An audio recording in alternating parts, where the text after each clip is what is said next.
Alors, ça fait environ 3 mois que vos œufs ont été pondus et que vous avez mis dans votre incubateur. Et vous vous demandez si vos bébés sont sur le point d'éclore. Il y a plusieurs manières de le savoir.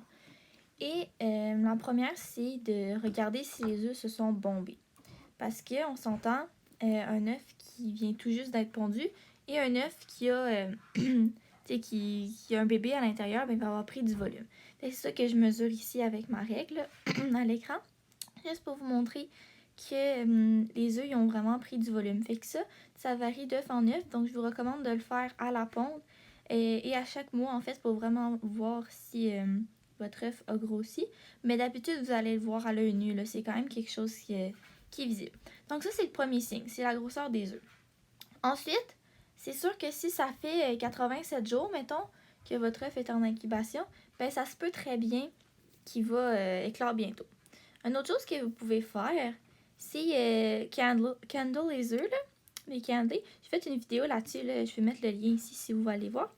Mais quand les œufs sont sur le point d'éclore, vous allez voir le bébé à l'intérieur. Donc ça, le noir là, qu'on voit dans l'œuf, c'est ça le bébé. Là.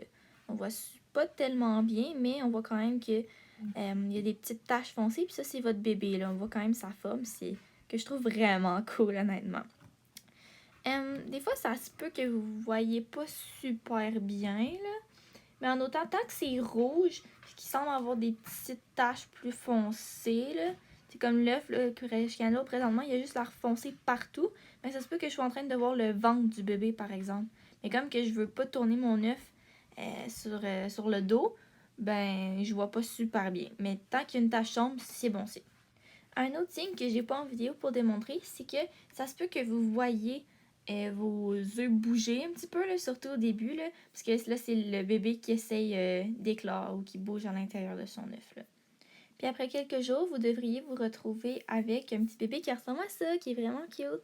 D'habitude, les bébés ont tendance à éclore la nuit, donc vous allez probablement pas les voir éclore. Mais des fois, ils peuvent le faire aussi le soir. Là. Donc, moi, j'ai été chanceuse. Là. Je l'ai pas vu éclore en direct, mais je l'ai trouvé quelques minutes après. Puis pour ceux que ça intéresse, là, puis qui se demandent comment les petits bébés ils font pour sortir de leur œuf, ben en fait, c'est qu'ils ont comme une petite dent, là. Puis on appelle ça leur egg tooth ou leur dent pour éclore.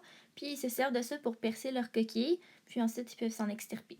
Quelque chose d'important que j'aimerais mentionner avant de passer à un autre appel, c'est que ça se peut que vos bébés y éclosent pas. Hein? C'est une réalité. Ça se peut qu'il y ait des problèmes avec les œufs, qu'ils développent des maladies. Je vais faire une vidéo pour montrer comment les traiter très bientôt. Mais ça se peut aussi qu'il y ait des problèmes génétiques avec les bébés ou que vous ayez simplement la malchance puis ils éclosent pas. Mais d'autres fois, ça se peut que le bébé se soit formé comme il faut, mais qu'il n'y ait juste pas la petite dent pour éclore. Puis ça soulève une question éthique, parce qu'il y a un moyen de les sauver, ces bébés-là. Vous pourriez prendre une petite lame de rasoir, par exemple, puis faire une petite ouverture délicate là, sur la coquille. Puis ça permettrait au bébé de s'échapper et de survivre. C'est sûr que c'est pas tout le monde qui va être à l'aise avec ça, parce que de un, il pourrait avoir peur de faire plus mal au bébé.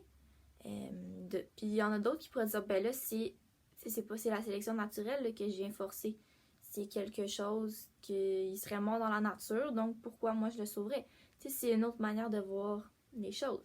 Mais c'est tout aussi correct de dire non, ce bébé-là, il va vivre en captivité, il n'ira jamais dans la nature, donc quand même si que je le sauverais, ça ne dérangerait pas. Donc ça, c'est vraiment un choix personnel. Je suis pas là pour vous dire « Ah, vous devez absolument sauver les bébés » ou « Ah, vous devez absolument les laisser mourir ». Tu sais, c'est pas à moi de choisir ça à votre place. C'est à vous de décider ce qui vous convient le mieux selon vos valeurs, selon les circonstances. T'sais, moi, vos œufs, je les aurais pas vus. Là, si jamais vous avez des questions, vous pouvez toujours m'écrire. Là, ça me dérange pas. Mais c'est pas moi qui va prendre la décision à votre place. Puis, c'est ça. Donc, tout ce que je peux vous dire, c'est qu'il faut que vous suiviez vos convictions à vous, puis qu'il n'y a pas une option de plus mauvaise que l'autre. Là. Donc, c'est ça. C'est vraiment très personnel comme choix. Puis, je pense pas qu'il y a personne qui devrait vous juger pour ça. Donc, c'est juste une petite parenthèse que je voulais faire ici. Mais c'est vraiment important que vous vous informiez, là, parce que, bien sûr, il y a des avantages et des désavantages aux deux options. Donc, c'est quelque chose à considérer avant de reproduire vos geckos parce que c'est vraiment une éventualité à laquelle vous allez être confronté. Là. Personnellement, moi j'en ai perdu quand même plusieurs des œufs.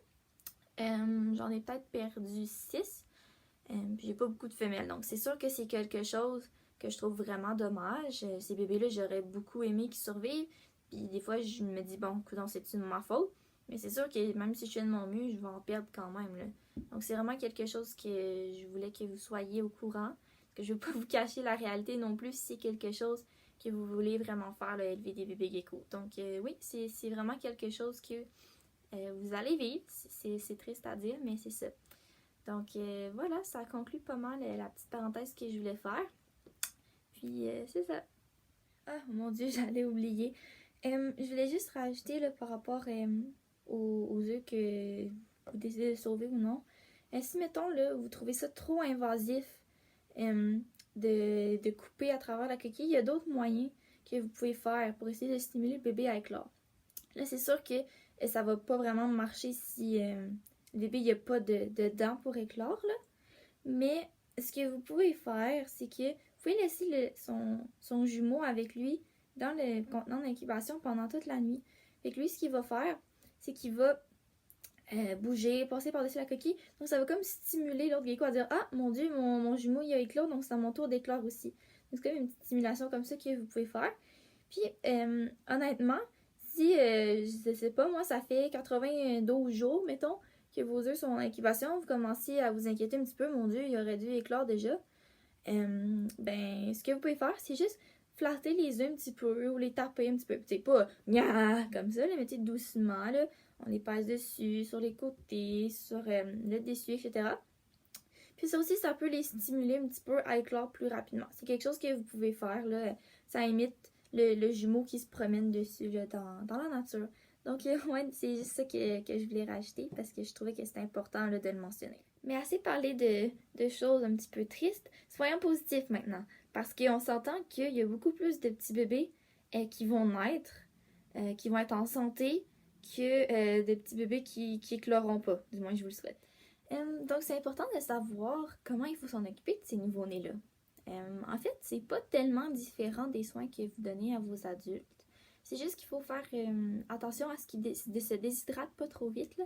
Donc, moi, je recommanderais de les arroser un petit peu plus souvent aussi. Puis, leur grosseur de terrarium, d'habitude, vous pouvez prendre comme une petite boîte en plastique là, qui vendent, mettons, chez Renault Dépôt, qui est d'environ de 6 litres. Puis, vous pouvez percer des trous dans les côtés. Mettre du substrat à l'intérieur. Que moi, je recommande d'ailleurs des Kleenex. Parce que je voudrais pas que les petits bébés ils mangent du Eco-Earth, par exemple, ou qu'ils fassent de l'impaction avec le substrat. Donc moi, je mets toujours du papier Kleenex juste pour que je puisse voir s'ils s'alimentent bien parce que on s'entend-tu que des petits bébés de même, là, on verra pas leurs traces de langue dans leur répachie. On va savoir qu'ils mangent par leurs excréments. Donc ça, c'est vraiment les deux raisons pourquoi moi j'utilise du papier Kleenex dans mes contenants pour les petits bébés. Donc ça ressemblait pas mal à ça. Puis pour la nourriture, vous pouvez commencer à la randonner peut-être 1 ou 2 journées après qu'ils aillent éclos, là, parce que d'habitude, ils vont avoir mué, donc là, ils vont avoir plus faim. Vous pouvez leur en offrir la journée même si vous voulez, là, mais ça se peut qu'ils ne mangent pas. Donc, c'est ça. Moi, d'habitude, j'attends 1 ou 2 jours, puis après ça, je leur en donne. Puis, sinon, les petits bébés, bien naturellement, ils vont muer beaucoup plus souvent que les adultes. Donc, ça, c'est une autre raison pour laquelle il faut s'assurer que l'humidité est suffisante. Parce que sinon, vous allez devoir enlever des petits morceaux de mue sur des bébés qui sautent partout et qui sont tellement petits. Parce que d'habitude, à la naissance, ils pèsent entre comme 1,50 g et 2 grammes. C'est comme très petit. Donc, essayez d'enlever de la petite peau sur les doigts d'une petite bébite de même, là. C'est pas la tâche la plus évidente du monde. Vous comprendrez. Donc, ouais, ça, juste s'assurer là, que l'humidité est correcte, là, ça va vraiment vous aider. Puis aussi, quelque chose qui est super important, c'est que oui, vous pouvez leur donner du répachi, mais d'habitude, là, quand ils ont 1 ou 2 semaines, là, moi, je commence à leur donner des grillons. Idéalement, c'est les plus petits possibles, là, des pinheads, peut-être un petit peu trop petits, mais on peut leur donner comme les plus petits grillons là, qui vendent en animalerie. Il faut aussi que vous les sélectionnez manuellement. Là. D'habitude, je leur en donne comme 1 ou 2 par semaine. Puis c'est ça, c'est normal au début, ils mangeront pas. Ou c'est rare là, qu'ils vont les prendre dès le début parce qu'ils savent juste pas c'est quoi. Ils sont comme, what is this? Fait que la plupart du temps, ils mangent pas. Mais un truc pour ça, c'est juste de leur donner leur grillon directement dans leur terrarium. Fait que comme ça, ils vont être sentir un petit peu plus à l'aise là, de chasser. Donc, ça ressemblait pas mal à ça, honnêtement, pour les petits bébés. Ça ressemble beaucoup aux adultes. Mais il y a quand même quelques précisions là, que je tenais à vous partager.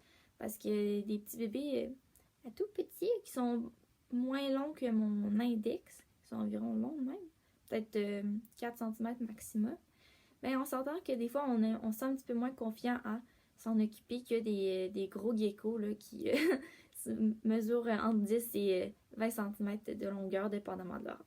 Ah, une dernière chose sur les petits bébés. D'habitude, vous allez avoir 2 bébés là, par portée. Et vous pouvez les mettre dans le même enclos au départ, si vous voulez. Mais moi, honnêtement, je vous recommande de les séparer, soit dès la naissance ou quelques semaines après, là, juste parce que sinon, ils pourraient se battre pour la bouffe, puis ça pourrait empêcher l'un de grandir aussi vite que l'autre. Puis pire, moi ça m'est déjà arrivé, là, je m'y attendais pas. Ils peuvent se battre, puis ils peuvent avoir ce qu'on appelle les nip-tails. Les nip-tails, en fait, c'est qu'il y a un petit gecko qui va littéralement amputer le bout de la queue de son jumeau parce qu'il a pensé que c'était un grillon ou quelque chose. Donc, c'est vraiment morbide. Puis si vous voulez éviter ça, puis vous éviter le trouble de peut-être avoir une infection sur les mains, ben, je vous recommanderais juste de les séparer dès la naissance. Ils ne seront jamais rencontrés de toute manière. Donc voilà, j'espère que vous avez aimé cette courte vidéo sur l'éclosion des geckos à crête. Et je vous souhaite à tous de passer une merveilleuse journée. Bye!